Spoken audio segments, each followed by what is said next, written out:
Native title, the greatest land grab since 1788.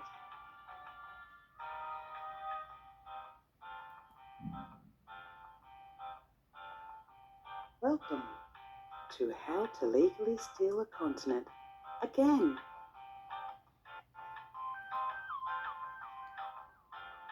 Before you can claim your land, you must prove the following: that you never stopped existing, that your ancestors also existed, preferably in a form acceptable to white historians, and that your culture survived invasion, massacres, forced removals, missions, and boarding schools intact just long enough to be cross-examined by a crown lawyer. So, how does this all work? 1. The government picks the families who behave. 2. They are given a corporation number. 3. And now, ta-da! They're the legal gatekeepers of your own ancestral lands. Note, if you're not a member, not recognised, or didn't agree with the claim, too bad, you're now a trespasser on your own ancestral lands.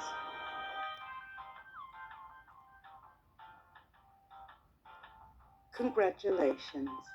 You've survived the anthropologists, the court hearings, the genealogical debates, and the sacred obligation to prove you still exist.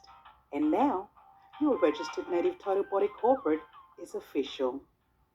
So, what's next? It's time for the main event.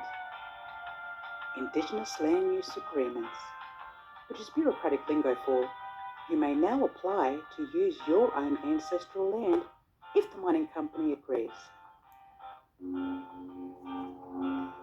See, Indigenous Land Use Agreements are like dating contracts, except you're the one signing off on being ghosted, gaslit, and eventually bulldozed in exchange for a paved road and a commemorative plaque.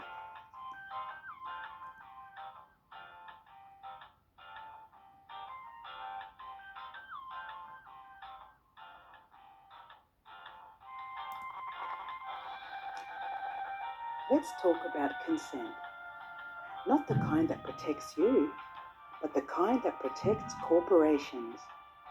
Because in the world of native title, consent means we found a few traditional owners to nod at a document that none of them fully read, and now we can frack the river.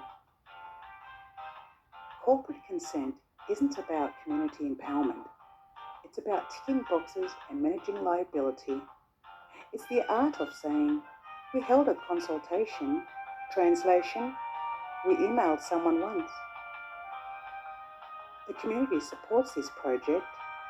Translation, the board of the registered native title body corporate didn't object because they were waiting on funding.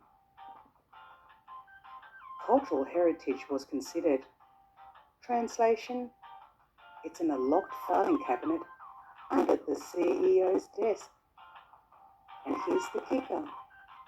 Once the ink is dry, they don't just have consent, they have irrevocable, perpetual, legally binding, enforceable consent, even if you never agreed, even if you were excluded, and even if the consequences are catastrophic. Because in corporate law, a signature beats a story, and once they find something valuable under your feet, gas, minerals, real estate potential, your rights under native title mysteriously evaporate like a creek during dry season.